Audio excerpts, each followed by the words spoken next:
Hey everybody, hope you guys are having a great afternoon. Happy Tuesday to you. Back finally with connection videos. I hope you guys are getting rested up after Sunday. Thanks to everybody who was on the worship team. You guys did a great job. Worked really hard to get those arrangements right, and I feel like it came together really well. So way to go.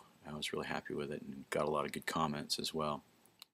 This Sunday we're going to be continuing our emphasis on becoming a light to our community and going and doing likewise. Ken's sermon is going to be focusing on the story of the Good Samaritan, and so as we keep on focusing on that, we're going to try to sort of collaborate some of our music toward that theme. Here's who's on deck though for Sunday on the worship team: Karen and Harold and Maria, as far as vocals go. We're also going to welcome a new keyboardist on the team. His name is Dave Souter, and if you haven't met Dave yet, you'll meet him on Thursday night or otherwise Sunday.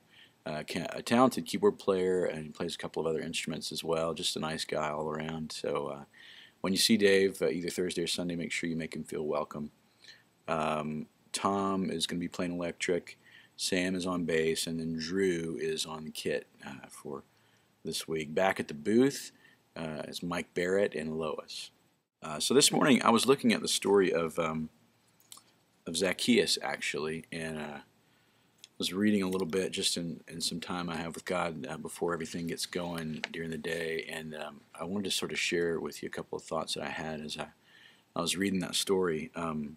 We all know that Zacchaeus was a wee little man, and a wee little man was he. But the story always intrigues me because of how much Zacchaeus was hated. I mean, here's a man who was a Jew, but had sort of taken up residence working for the Roman authority. He was in league with the Romans as a tax collector, and so he was taking money from his own people and giving it to the Romans. But he was also sort of skimming a little bit off the top, and so through doing that, he was getting insanely rich, really, really wealthy. So not only was he a Jewish tax collector working for the Romans, collecting taxes from the Jews, but he was a really wealthy Jewish tax collector, which is just, it's a recipe for being hated among the Jewish people. So, not only was he tiny or small and short in stature, but he was a tax collector and a despised tax collector. And then, as we all know, Jesus comes walking through his town that one day, and Zacchaeus, because he's interested, decides to get up into a tree and check out what's going on. He sees the crowd and he sees the noise, and he thinks, well, I'm going to get a look at this. And so he climbs up in the tree, the sycamore tree, and what should happen but Jesus, the person who he's trying to get this look at, stops by his tree and says, I'm going to come to your house today, and we're going to have some lunch.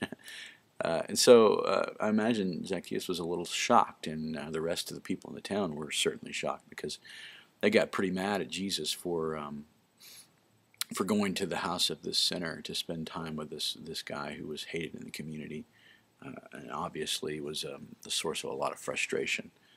But that didn't matter to Jesus.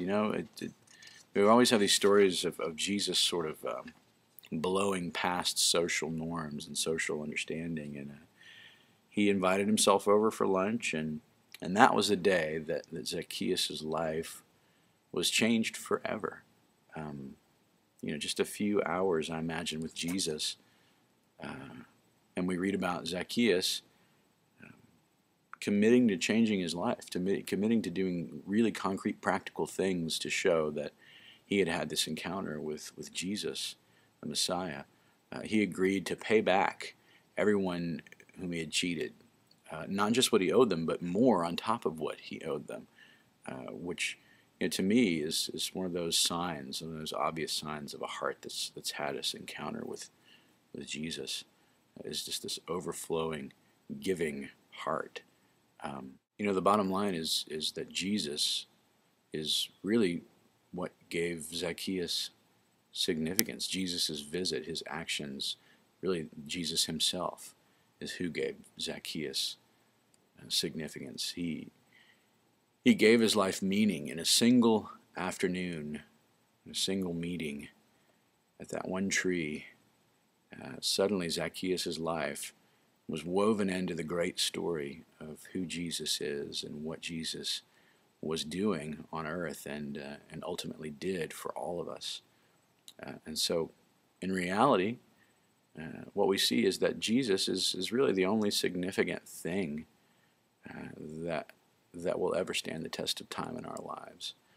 He's the only person who brings us significance, who brings us meaning, who brings us the gift of abundant life. Before Christ and without Christ, we don't have hope. We don't have a future. We don't have purpose. I think oftentimes one of the hallmarks of someone who hasn't had an experience with Jesus is that there's just no respect for life, and there's just no appreciation for the abundant significance that comes along with knowing who Jesus is and knowing that Jesus has a plan for your life and that Jesus has provided you with this redemption and this connection to God. So, as we lead worship, let's try to remember that one of the things that we are doing is providing opportunities for people to recognize the presence of God, to recognize Jesus at their tree, so to speak, and to give them opportunities to have encounters with Jesus that change their lives forever, even just in an hour or just in a few moments. The hand of God reaches down into a heart and touches, brings light, and we might not even know it happened, but that's the point, that the change began. So be encouraged. Know that you're not just singing songs. Know that it's not just about grueling rehearsals. It's about offering hope. It's about being bearers of Christ, bearers of the presence of God, people of the presence of God in our community, through which and through whom people see the hope of Christ. So have a great afternoon. Read the blog. It's interesting this week. At least I hope it is. And I'll see you guys on the worship team for this Sunday on rehearsal, Thursday night, 7:30. Bye.